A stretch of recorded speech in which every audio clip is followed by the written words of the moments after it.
Welcome to the Bold Pride Worldwide Experience.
Well, Bash, you got a little Latin rhythm for me, Latin tumbao.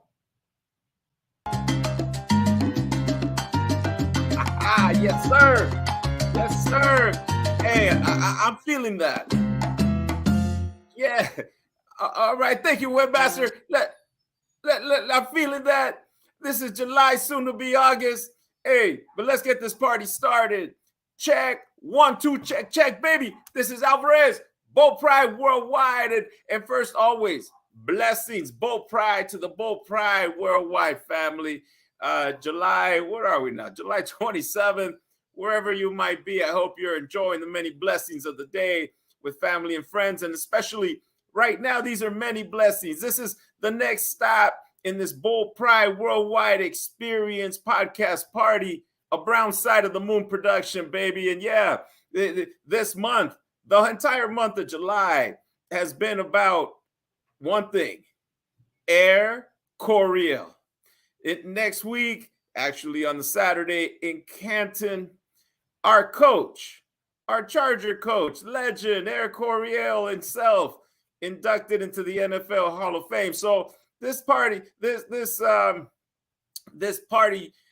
month of July and the Bold Pride Worldwide podcast party has been dedicated to Air Coryell. Yeah, 2 weeks ago, that was we were honored to be joined in this party stop by Charger historian Todd Tobias, who brought us just some insights about Air. Shared those insights about Coach Coryell, Air Coryell, the team, the players. That was special. He even had some insights about the Gilman years, Sid Gilman charging through the AFL in the 60s. That was very special. But, you know, this podcast, the podcast party, as you know, is to connect the Bold Pride Worldwide family. And we're doing that. And it's to capture the Bold Pride Worldwide experience, past, present, and future. Right now, we're capturing present, baby. And this is Air Coryell month. It is present. This is the experience. And boy, do we have a guest tonight. This is a treat. That's a blessing. And before, and again, since the Bold Pride Worldwide, yes, started in 1992. we've been at this 31 years and going into a 32nd year. It's been about Chargers, family, respect, and having a great time. This party train continues. The party stops are off the hook. And tonight's guest is just going to make it even more special. Before we get to our guest, I'm going to invite my tag team partner, the Webmaster. Webmaster, you want to join us, please? There he is. Webmaster, hey, man, I know it's July, but this party train is heating up. The podcast party is heating up. What do you think, Webmaster? Oh, it sure is. It's a heat wave out there. Yeah, there is a heat wave, but I mean, look at that. We've been partying, from the beginning with the four founders. We party with Next Generations, Lowriders, with Tail Greeter, and then we've been making the party stops at the away cities with the hosts. But now we've gotten into the Air Coryell month. How has that been for you, Webmaster, celebrating Air Coryell? Yeah, it's going to be exciting. Exciting. And it has been exciting. And I think, it's celebrating a time in Charger history that means so much to many of us. I mean, certainly myself. It was just magic. Air Coryell, that was it. And it wasn't just in San Diego, it was across the NFL and around the world. So Air Coryell brought in many more fans to created many more Charger fans. So, we got this party stop lined up. And let me tell you, Webmaster, this is a very special one. Absolutely. And it's not just because it's very special to me. It's a special one, period. Is our guest ready in the green room? Yeah, let me get him for you. Wait. Guest is ready, yes? Yes, he is. You're ready with the pictures and the videos? Yes, I do. Yep. Okay, Webmaster. So if we're ready, let's keep this party going. Let's bring in our guest. Let's show the worldwide family who's joining us tonight. Thank you, Webmaster. Yes, sir. Legend Willie Buchanan, brother. Honored to have you join the worldwide family tonight, allowing us to meet you, allowing the worldwide family to meet you, myself included, learning some things about you. But welcome, brother. How are you?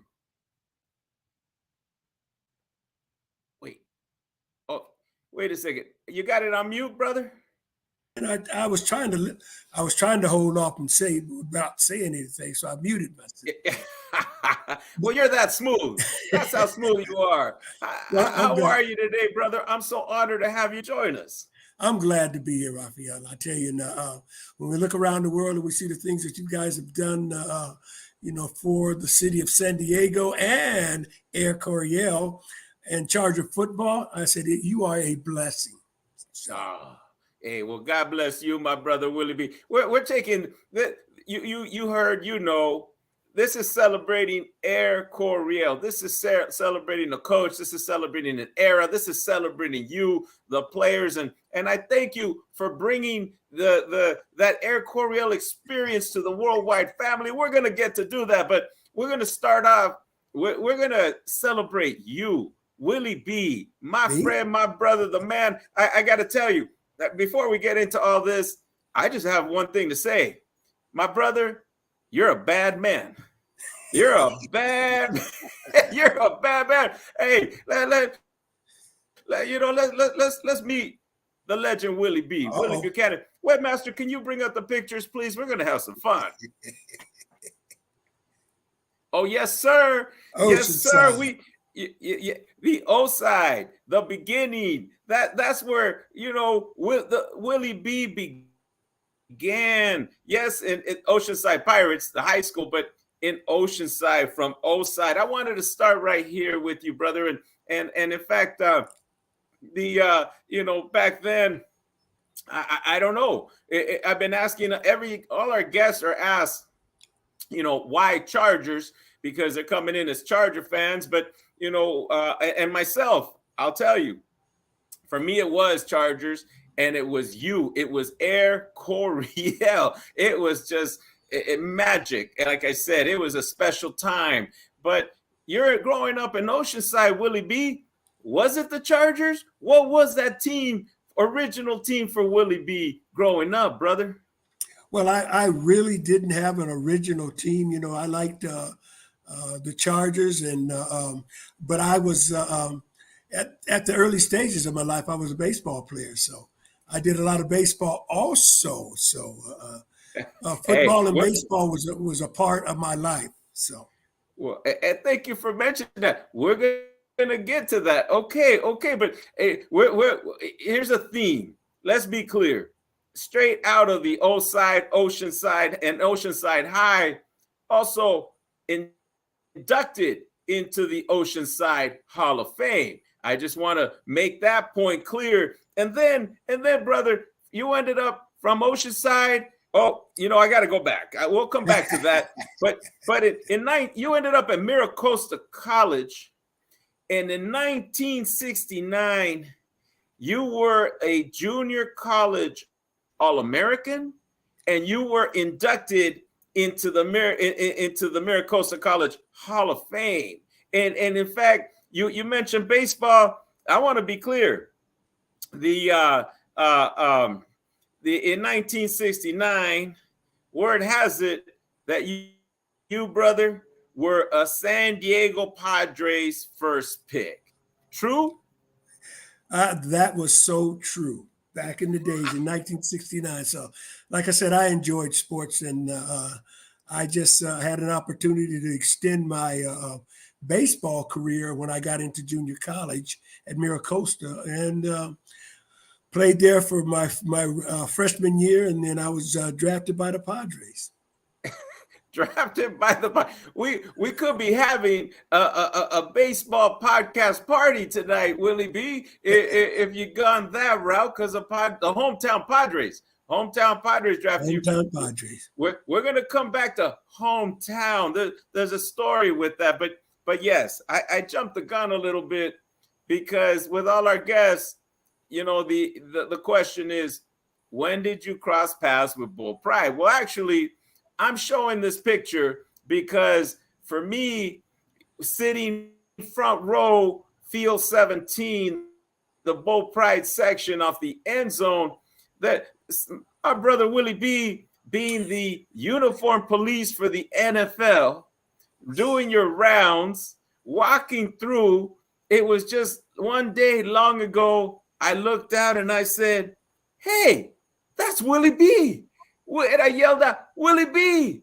Turned around and waved. And I got to tell you, just that wave from that beginning, of course, you're holding up a Bull Pride shirt. That was a gift to you. But I love the friendship, the connection, the brotherhood. And of course, my wife, my daughter, the little coach, you've seen the little coach grow up in that front row.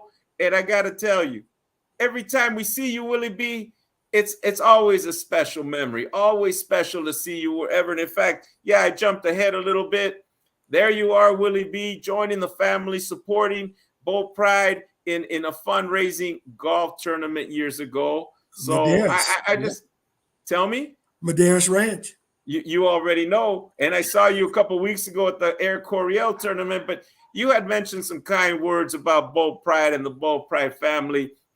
I just wondered if you have any other thoughts to share with the worldwide family, because I said at the beginning, Bull Pride from the beginning, 1992, has been about Chargers and family and respect and having a great time. So anything you'd want to share on that with the worldwide family, Willie B? Well, that's about time, because I like you said, I mentioned before, I was a uniform code enforcement officer for San Diego. So I would walk the field and make sure that the young kids would tuck in their shirts, pull up their socks, had no logo infractions and things like that. So my career, my knowledge of boat pride and all the banging and the things that went along in the end zone of Jack Murphy Stadium or Qualcomm or whatever you want to call it was it was a friendship that I endured. I sat there and watched true fans support a team in San Diego, and still supporting the Chargers as the years go on. And the actual company and the foundation and the fan group and fan base has grown, like you said, worldwide. So I love the fact that you have stuck with us, just like the Chargers should have stuck with San Diego. But we'll talk about that later. Well, yeah, but you know what? As the shirt reads, for life, Willie B, for life. The brotherhood with you for life, Willie B. And tonight, thank you for allowing us to just get to meet you even more. And in fact, in that segue, on that note, here's a segue. Yeah, we're going back now, Willie B. Oh man, look at that, Willie B. Look at that. Now, after Miracosta College, we land at home on the Mesa at San Diego State. Isn't that right? That is so correct. That is so correct. Like I said, I decided that I loved football more than I loved baseball. So I ended up playing another semester at San Diego and another semester at Miracosta College. And Don Coryell comes up to Miracosta, and I was a wide receiver. I want you to know this. And the whole idea of Eric Coryell was well known around the country. And I had an opportunity to go to USC, and there was some running back by the name of OJ something that was up there. So I figured, if I as a wide receiver goes to USC, I wasn't going to touch the ball. There was a running back up there that was bad. So OJ did the things that he needed to do. But so I opted to go to San Diego State as a wide receiver because there was a quarterback by the name of Brian Sipe down there that was throwing the ball. And when you talk about Eric Coryell, that was the start of my whole identity with Don Coryell. And I love it, Willie B. Everything you said, right on, Willie B. Now, where did you make the transition from wide receiver to quarterback at San Diego State, Willie B? Well, we had great coaches down there. And there was a coach by the name of Ernie Zampese, who was a defensive back coach. And then we were doing some outside activities, playing basketball and stuff like that in the gym. And Ernie came up to me. He knew I went both ways, offense and defense. But I came to San Diego State as a wide receiver because I wanted to catch the ball. So Ernie asked me, he says, Willie, do you mind going a few days of defense and then a few days of offense? I said, Coach, I don't mind. I'll do anything that I can to help the team. So I did. We had 10 days of practice, I believe it was.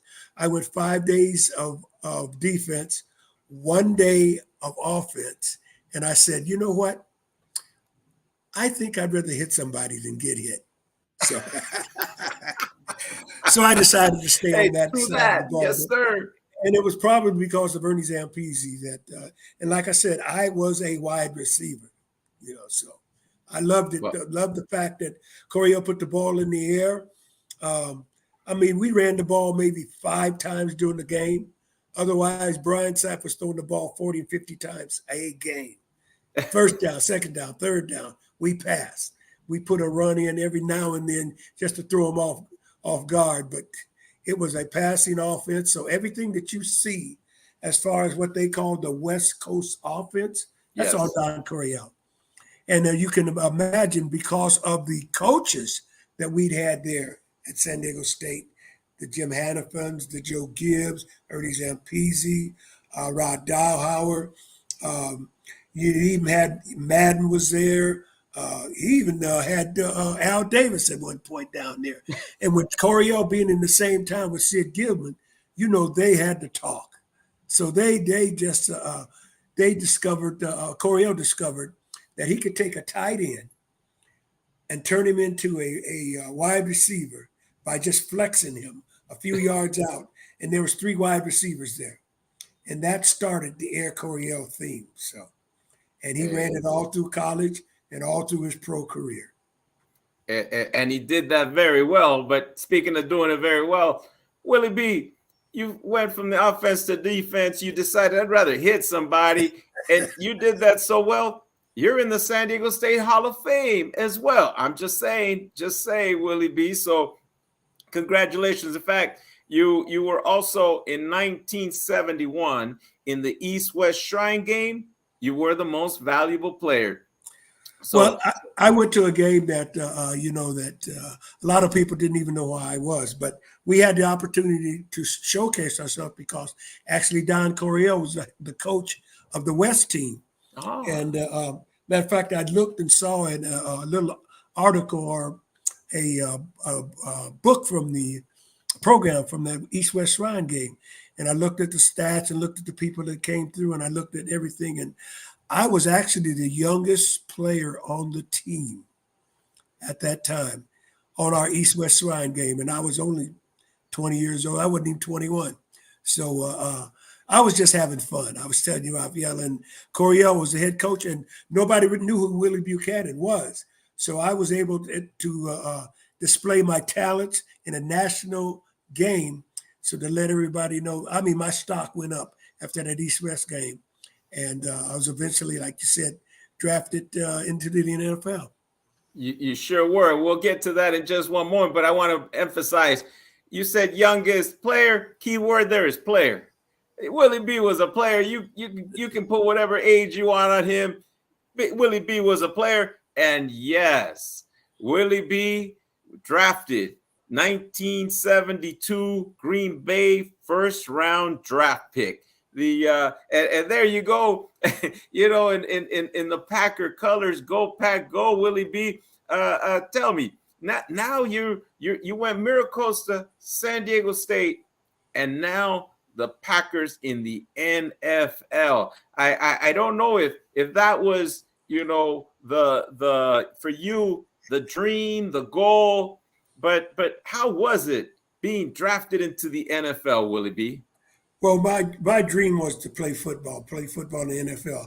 I didn't care where I was going to go play. Like I said, I really didn't have a team that I looked, but I did like this defensive back by the name of Lem Barney.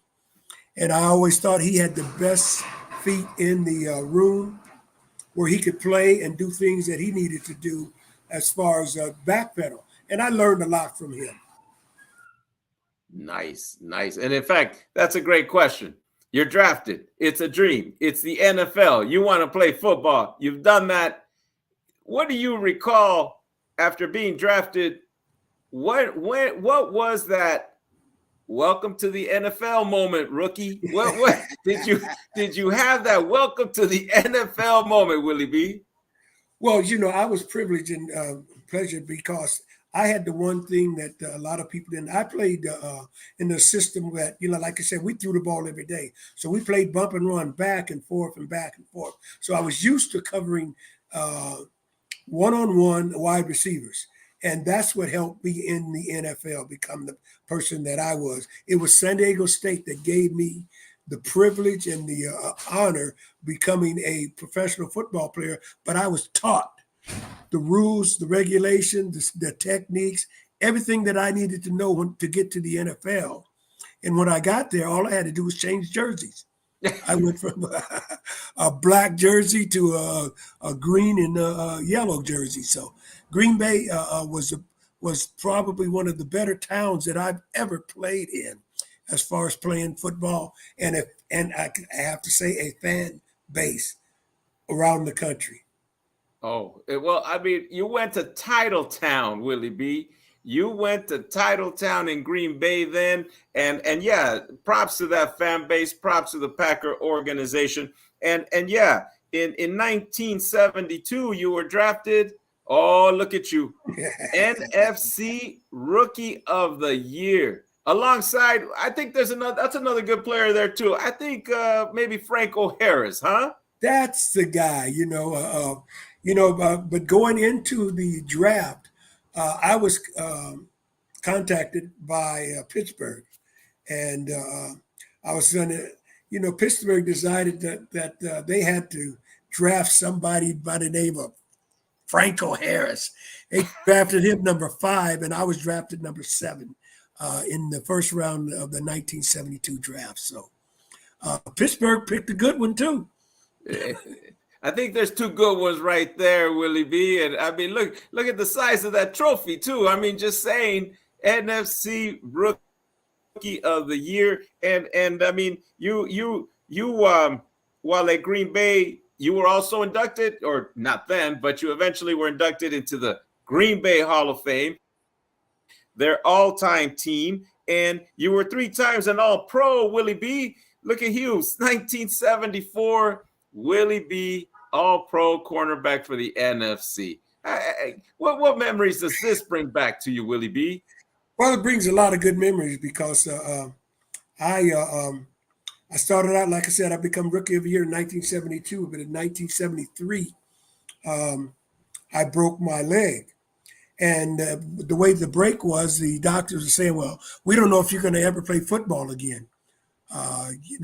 So I purposed myself all the way during the 73 season to get myself back shape and then ready to play football. Came back and made All-Pro the next year. So I was blessed to be able to come back and show the talent that God had given me and do it on the field. So I had so much fun. You had fun then, and you still have fun today. You always have fun, Willie B. You were 3 times All-Pro in the 1978. This is 74. 1978, you led the NFC with 9 interceptions, including a record, NFL record, 4 against the hometown team. Let's see. Did I get this? What happened here? Let's see. Am I here? Let's see. Did I get it? What's going? Let's try this. There you go. Willie B. Against the hometown team. Now, tell us. The legend is the Coryell era. Yeah, that was really kicked off because Willie B, as a Green Bay Packer, came to play the Chargers in San Diego, picked off 4 interceptions that day. And next thing you know, they're changing out that head coach, and in comes a coach named Don Coryell. Tell us, Willie B, is that true? What's the truth to that legend? The real truth is I'm the one responsible for getting Tommy Protro fired and Don Coryell hired. So that is a true picture right there that tells the story of, like I said, I hadn't been back to playing all my college ball in San Diego. I hadn't been back in 7 years. And the San Diego Chargers and the Green Bay Packers played in 1978. It was 104 degrees on the field. I mean, it was smoking. But I wanted the league to know, and I was playing my option out of my contract, trying to get some more money like these guys do nowadays. And I wanted the world to know, and San Diego to know, that Willie Buchanan was still a player in the NFL. This was my 7th season. I think I had that 7-year itch that I wanted to do something else. And once I got Tommy Proto fired, Don Coryell hired, the next day I started petitioning, trying to get back to San Diego to be with my old college coach, Don Coryell. Hey, so we all owe you a great deal of gratitude and thanks, Willie. You owe me. Yes, right, sir. We all thank you for being that I don't know, straw that broke the camel's back. You just said, look, this thing's got to change here, and I got to come home. You came home. Susie, you came home. Oh yeah.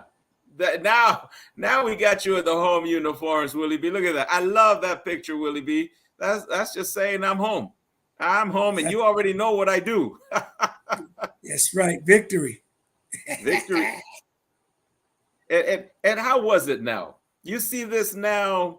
You came home, Willie B. You're doing what you do, but you're doing it for the hometown Chargers. How did it feel once you hit the field and you're wearing the lightning bolts? Well, it was great because I was thinking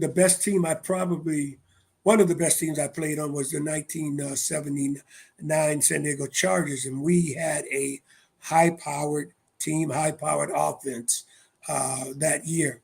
Knowing that Coryell was there and he was manning the helm, and he had a quarterback by the name of Dan Fouts, who became the general of the West Coast offense and Coryell's right hand. So with Dan Fausto on the ball, with Charlie Joyner and John Jefferson, and these guys coming out there, Kellen Winslow, being able to catch the ball, I'm telling you, we had talent.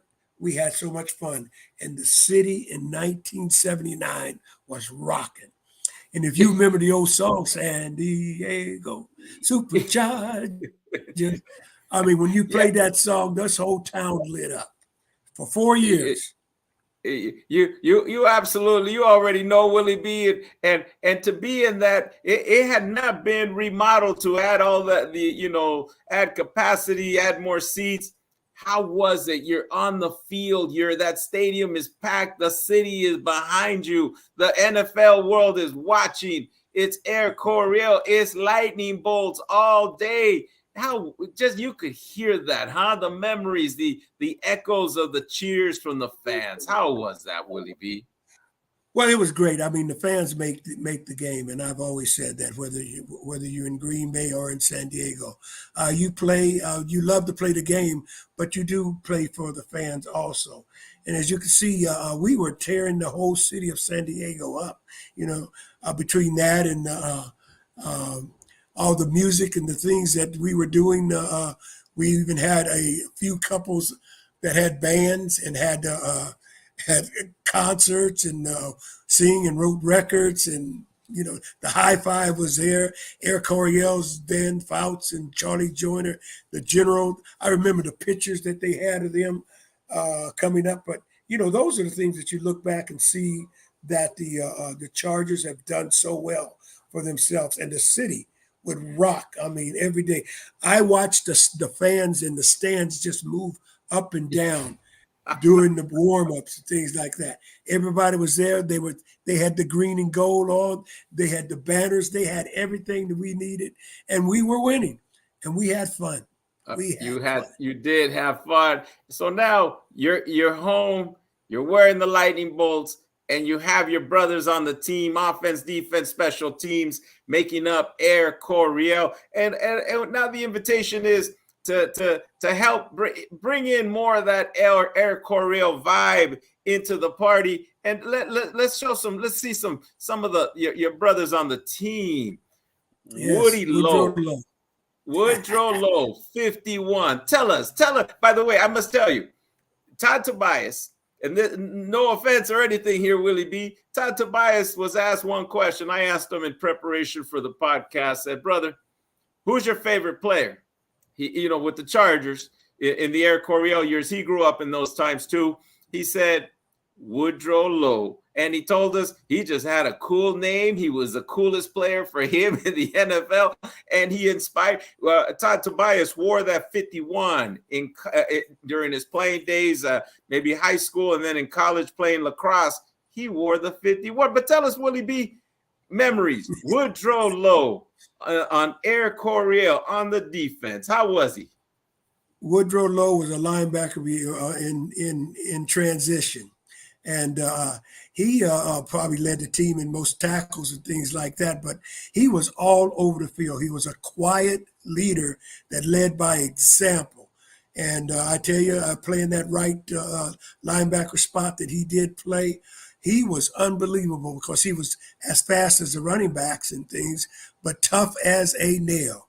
And the things that he did while he was here in San Diego were unbelievable.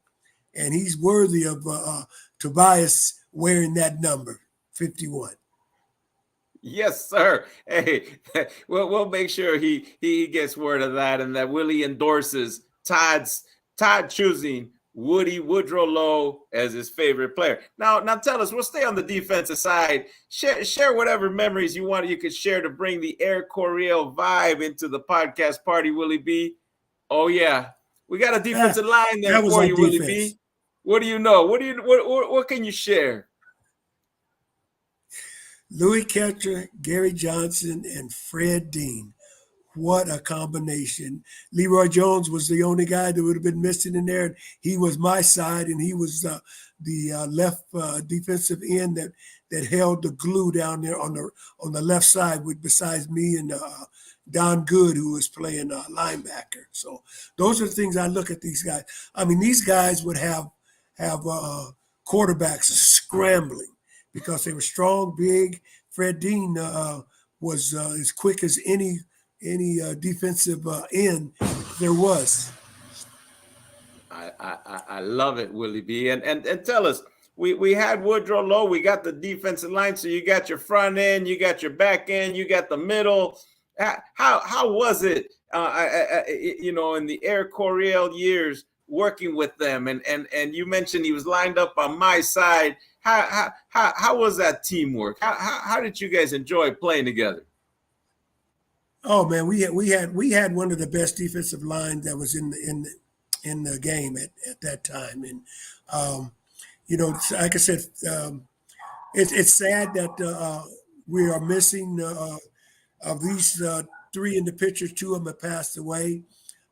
So has Leroy Jones. They've lost just about everybody except for Louis Kelcher in that defensive line. But these were great football players. And with that and the combination of Woody Lowe kicking those guys in their butts if they didn't do what they were supposed to do. And our secondary that what turned out to be, we had Mike Williams, the other corner, Pete Shaw, and Mike Fuller playing in the secondary. Those are the things that I look back and see that the problem was that our offense, our Air Coryell, would score so quick that the defense was always on the field. We had no time to, and if they'd march down the field on us, the defense and the offense, and they'd end up score. Our offense would get out there and score within 3 minutes, and then we're back out on the field. So it was a tiring game for us to go through all those types of things. But you clearly had some fun, and I got some other players from the Air Coryell years just sharing some pictures. Oh yeah. We got some position players, special teams, Benershka. What are some of the memories you have of the players here, Willie B? Well, we'll start with the first one, Hank Bauer. Hank and I actually played golf. You saw us there 2 weeks ago at the Don Coryell tournament, where I won the second place. My team won the second place at the Don Coryell golf tournament. So I played golf with Hank just 2 days ago. We had San Diego, me, Hank, Charlie Joyner, and Ken Derrick, who was the one of the vice presidents of marketing for the San Diego Chargers. He was an exceptionally good one. Doug Wilkerson, the Moose. Love that man. He was a special man on the offense. So he has not passed away also. But the glue to all of that was the man. Chuck Muncie was probably, I would say, one of the best running backs ever in the NFL. He could catch, he could run, he was big. He had everything that he needed to do. So I'm thankful for him being on our team because he was a catalyst for Air Coryells and the things that we did. Rolf Benershka is always a stellar in San Diego. The things that he's done and still does for the city of San Diego is unbelievable. And I will see Rolf, hoping to see him at the Hall of Fame game in a couple of weeks. In a week or so. So next week, Willie B, I think a week from tonight. I think it's Thursday night. Oh, that is right. It's a Thursday night game. 1 week, Willie B. Great memories all the way. All the way across here. The players all contributed, and special. I just a little connection to Muncie. May rest in peace. He was electric. He was fun to watch. And when our Chargers played in the Super Bowl 1994 season, so it's January 1995, Chuck was on our charter flight to Miami. Okay. Chuck Muncie. So to see him there, coming from that kid who grew up with you and Air Coryell watching you, and Chuck Muncie's on our flight, man, that was very special. So, but now we got another group of players. We don't want to leave them out. Willie B. Oh, yeah. Oh, With the backdrop of there was the old stadium, but this is after they increased the capacity. Muncie's there again, but you got the general you mentioned, and you got some wide receivers, and you got a tight end that might as well have been another wide receiver who revolutionized. Tell us, Willie B, these are other brothers on the Air Coryell squads. What are some of the memories you have that you can share with us of these players? well, again, Dan Fouts was the catalyst of that whole offense because he was the general, and he demanded and commanded for them to be successful in the things that they did. His patterns and the things that all the wide receivers did and the running backs did doing that thing is a direct result from Dan Fouts' leadership and the command of the field. Start with Wes Chandler up here on the top. Wes Chandler came in and took the position of John Jefferson when John traded to the Green Bay Packers. But the system, the Air Coryell system for John Jefferson's first 3 years, I mean, that's what it was. It was built around John Jefferson, Air Coryell. So if anything happened big time, John Jefferson was there.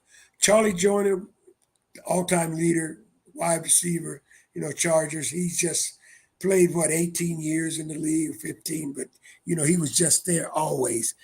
Charlie Joyner, I played against him in Cincinnati. I played against him in San Diego. I enjoyed him. And I would always, if I needed a good workout, I would go in and work the Chargers first offense when they ran their plays just to get conditioned to watching Charlie Joyner run patterns and things like that. So that's how I honed my skills up. But Kellen Winslow was actually the one that just opened up the field for all of them, because when he came in and started doing the things that he was doing as a wide receiver, at San Diego State, we had a 180-pound tight end who it was really a slot back. But when Kellen came in, at his size, his speed, his hands and everything that they had was unbelievable. And I was talking about all these wide receivers and guys that we had in those days. The tight end group was Pete Houlihan and the Eric Sievers and Klein were some of the best tight ends ever. And I would think Pete Houlihan had the best hands of any wide receiver that I've ever seen in the league. So we had talent on offense that was unbelievable. You had a guy to throw the ball to them. And, they had a guy that was behind them by the name of this black quarterback that kind of helped out when he was here at San Diego and was from Grambling. You can leave it open. From Grambling, and he was just there, and that was the one and only James Harris. Yes, sir, James He Harris. backed them all up. He backed them all up. Oh, I love that. And I'm listening to you, and I'm looking at the pictures, and I can still see them in motion, in action, and the acrobatic catches. I mean, all over. And of course, Muncie being so, electric. And I mean, it was a very, very special time. And as you were mentioning also, Willie B, I can only imagine the competition in practice, Willie B. You're lining up against this group. And that's what it was all about. I mean, that's how you hone your skills up when you go up against guys like that. I mean, when you have an offense that's so powerful that they demand respect from anybody. I mean, for 4 years, we led the league in offense. These guys would roll. I mean, once you got them rolling, they were unstoppable. And that was Air Coryell. That was Air Coryell. That was Air Coryell. What a segue. Look at this, Willie B. There's a piece of history. There's one piece, but it just shines so bright. And that's right. It was a playoff game in Miami, Willie B. And of course, everyone knows this picture. And Kellen and his heroics, everyone. But Kellen and his heroics and coming off the field, coming back on the field, off the field. He's on the bench. I don't even know. Maybe they gave him some IV on the sideline, and I mean, but you would think he was done, and then he comes back on the field, and then he's off the field, and then of course it's a back and forth, and it's a scoring fest, and you know it's a field goal. It's back and forth on field goal tries, and then so that's the picture everyone knows. But this is a picture I have right here. That's my bro Willie B. This was one of the features documentaries on this game, just this one game. And where's Willie B. talking about what it was like being there, playing in it. So here you are, Willie B. What can you share with us? You were there. Winslow was carried off, but the back and forth, the two teams, and of course on the other side was also Shula. You got Shula, you got Coryell, you got these high-powered teams, and of course it's at their house, not in San Diego. And I think there might have been some humidity there too. I don't know, Willie B, but tell us, take the family there. Share with us, please, some memories from Willie B being there in that epic game. Well, I think this is the greatest game that was ever played in the NFL. And a lot of people would throw in other games, but if you go back and watch the game, you'll know that, like you said, the game was back and forth. And it was a game that everybody left everything that they had on the field. It was probably about 102 degrees out there during that day. And once we got ahead in the first quarter, and they had some good quarterbacks between Strock and I can't remember the other guy, and Woodley, I think it was. But then they at the same time were a great comeback team too. And Don Shula was a smart coach. I had never seen anybody use a hook and lateral in an NFL game ever. And he used that play. And I confessed in this reel, when they showed that game, when we were talking, that I was responsible for the touchdown that happened during the hook and lateral. But it looks like it was one of my other teammates. So for 25 years, I let them take the blame. But I fessed up after 25 years. So it was my fault. I should have stayed in my zone. But who runs a flea flicker in an NFL football game? Don Shula. Yes, but it was hot. I said, if I had known that this picture of Kellen Winslow was going to be immortalized, I would have carried him off the field. Yes, sir. Yes, sir. But just the feelings, Willie B. It's a back and forth game, and then it goes into overtime, right? It does. And what do you have left? You gave it all in 60 minutes, Willie B. Now it's overtime? Overtime. Well, you rise to the occasion, and we actually had a team that had a lot of spirit and and more talent than we had spirit too. And so we were able to do some things. And during that course of the game, I got an interception, and I fell to the ground. Actually, and I was having knee problems that week, and they told me I ended up fumbling the ball, but my knee went down, and the ground can't cause a fumble.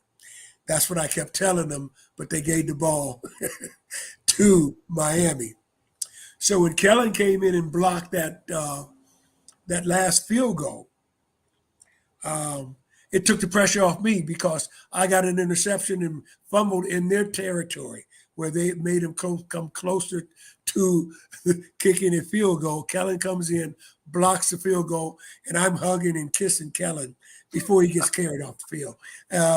Because now I said, oh boy, they can't blame the loss on me now.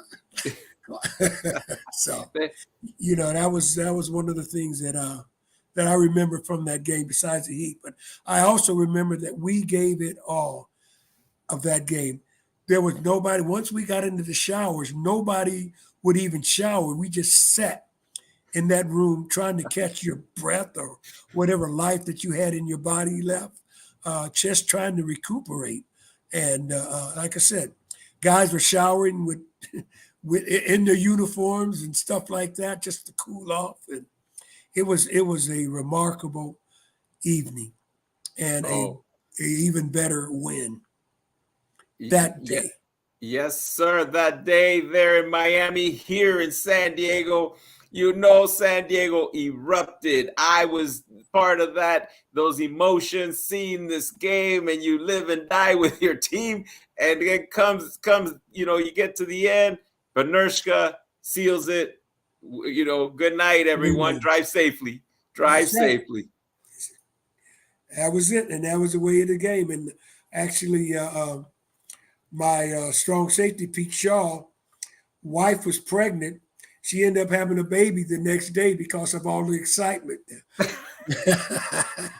I've never heard that story. I love it, Willie B. I love it. We know the fan experience. Here you have Pete Shaw and his wife. She's having a baby the next day. I love it. Now, thank you for sharing that. And then we come to the man, Air Coryell. You first played for him at San Diego State.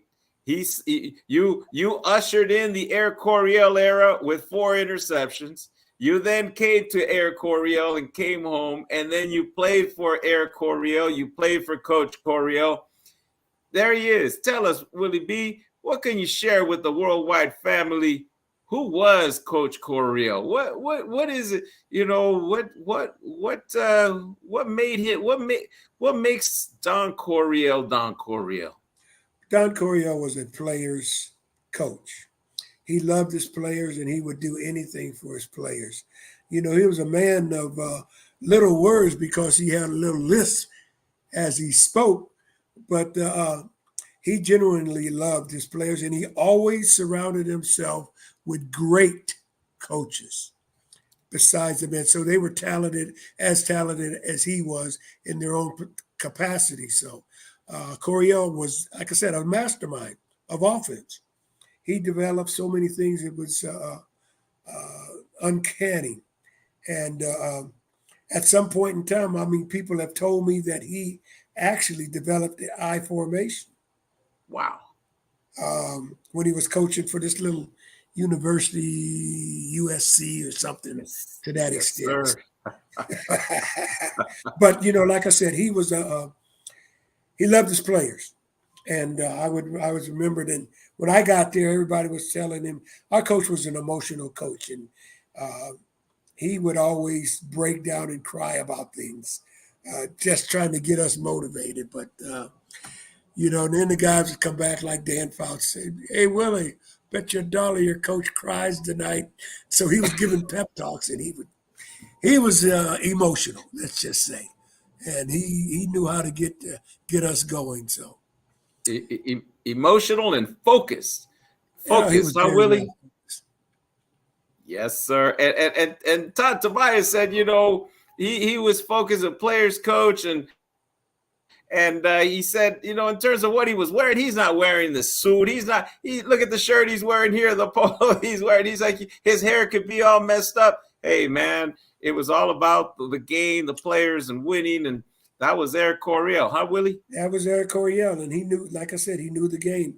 The coaches would sit around and think about plays that Coryell had designed, and once they set up the game plan, everything was executed. They try to figure out what to do with the ball, how to throw it. We had Charlie Jordan, Kellen Winslow, and JJ. Just throw the ball. That's all we had to do. Just pick somebody. Just throw the ball. And they did it. Just throw the ball. And talking about throwing the ball, Todd Tobias shared, a story about Fouts. He rejuvenated Fouts' career because Fouts under Pro Throw was not the same as Fouts under Don Coryell. How will he be? And that was true, because Dan Fouts was a passing quarterback when he was at Oregon. And he had a running back, wide receiver by the name of Ahmad Rashad, who was then named Bobby Moore, who he had and then we drafted when I got to Green Bay that rookie year. They had a wide receiver named Leland Glass, who they all led the Pac-10 back in those days in offense. And I almost went to Oregon as a recruit, but it rained too much up there. Well, and I loved the Air Coryell, and I knew I was going to get the ball. But if I had went to Oregon that year that I went to, I would have graduated with Dan Fouts and Ahmad Rashad in the same backfield. Well, you would, but that's a perfect segue, because at the end of our last party stop, I asked Todd Tobias, I said, Willie B's coming next. I said, what question should we ask Willie B? And he thought for a moment, and he said, ask him, how would his life have changed if he never met Don Coryell? Well, it would have changed, because if I hadn't met Don Coryell, I probably would have still been a wide receiver. If I didn't come to San Diego State, I would have never met Ernie Zampese and Joe Gibbs and Jim Haniff and all these types of guys who end up being head coaches in the NFL. If it wasn't for Coryell, I would not have been a first-round draft choice, because he had a coach by the name of Ernie Zampese that taught me techniques that took me into the game of the NFL and just moved me ahead of so many defensive backs that, like I said, I was the first defensive back taken in the draft, and I was a 7th-player picked in the first round. So it was all Don Coryell, San Diego State, and the coaching staff, and a willing body, my body, and a willing listener, me, to learn from the things that they were teaching me. That's beautifully said, Willie B. And of course, all of those blessings, and we're blessed every day. Willie B, I want to thank you for being our VIP guest in this party stop and bringing Air Coryell into the party. And of course, we'll see you next week in Canton for the Hall of Fame induction. Stick around, Willie B. We have a public service announcement before we come back with the closing and announcement of the next party stop. But this was amazing, Willie B. Thank you. And there's a reason why Don Coryell's being inducted into the Hall of Fame. There was an era named Air Coryell, but it's also the impact he made in the NFL with the play calling, with the strategizing, with just designs, innovative offensive designs that he brought. And it's still in place. Still in place. And you can go all the way down to the high school levels and see the influence that Don Coryell had. Everybody throws the ball. Willie B, you're absolutely right. It's at all levels, and it started with one coach named Don Coryell. Thank you, Willie B. Stick around. Everyone, listen, I hope you've enjoyed this with Willie B. We'll come back for the closing. Right now, Webmaster, you mind taking us to the public service announcement? Thank you, Webmaster. Alvarez, Bull Pride, worldwide. But in this public service announcement, I am Alvarez, the educator. I transform student lives at San Diego City College and everywhere I go by turning on the lights to make students aware of the culture for learning that exists in every institution of higher education.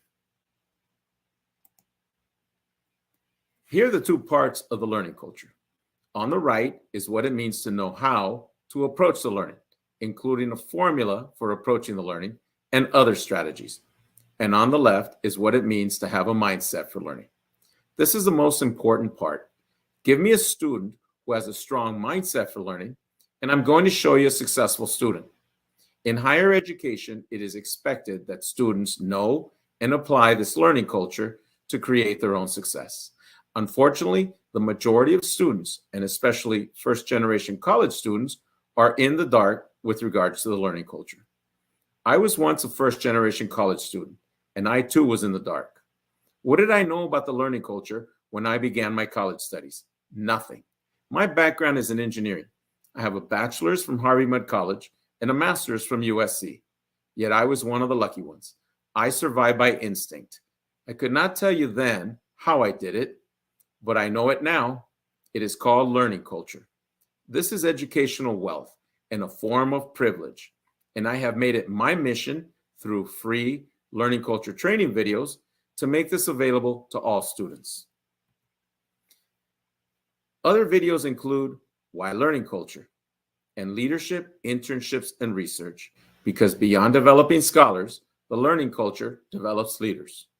Also, an educational planning basics video is available with things to know. I also recommend my book, Turning on the Lights, Using Learning Culture to Increase Student Success, as a reference with up to 40 student stories to bring the learning culture to life. If you know anyone in college or on their way to college, please invite them to visit turningonthelights.com as soon as possible. They'll be glad they did. Thank you for being inspired to spark this learning culture revolution wherever you know it is needed. God bless.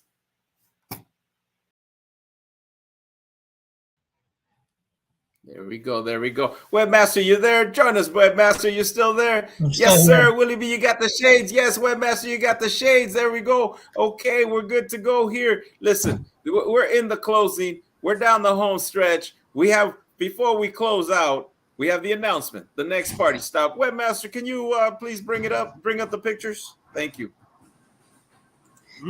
Yes, sir. Now we're moving from Air Coryell month.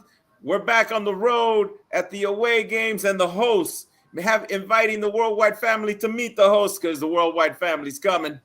That's right. The next party stop, August 10th, Thursday.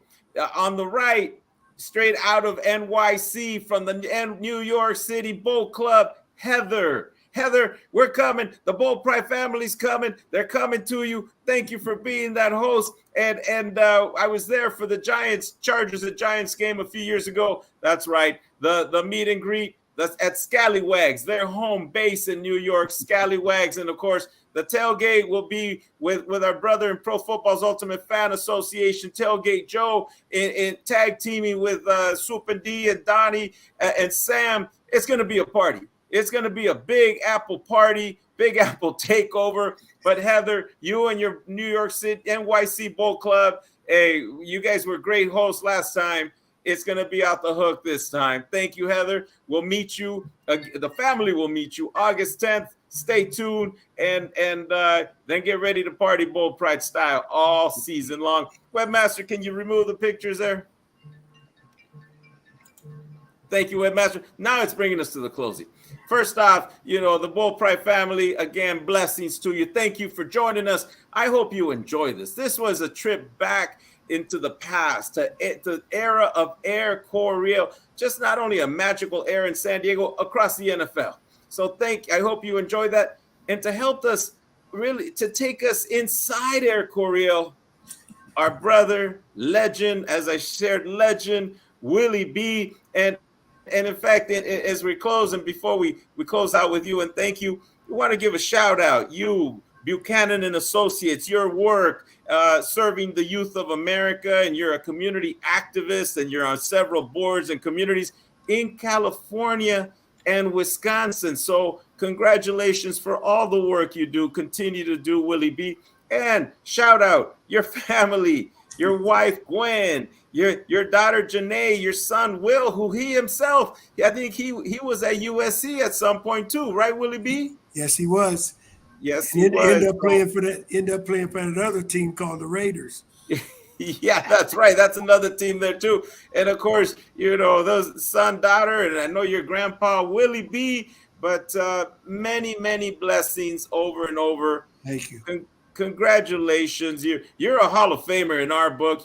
That started early on in Oceanside, and you're still a Hall of Famer today and every day, Willie B. So, brother, it's been so special for me to just have you join us, to have you here, and to listen to those stories, trying to get a taste of that experience, which was Air Coryell. So to you, my brother, I thank you. I'll see you in Canton next weekend for the Hall of Fame induction. I'm cheering. I'll be in the stands cheering. So thank you, brother. Much love, much respect. And then we have the webmaster, the man with the plan, the man behind the scenes, controlling the ins and outs. Every time, knock on wood, we're dealing with little technical difficulties, but we're getting through them. Webmaster, thank you, Webmaster. Just a great time. And we'll get the little after party afterwards. But thank you, Webmaster. And so now, this is a closing. The next time we see you, we'll be in New York with Heather and the NYC Boat Club. So to everyone, God bless until we cross paths again. This is Alvarez, Boat Pride Worldwide, baby. Out. Woo! Take care. All right. Here we go to the credits. Thank you, Webmaster.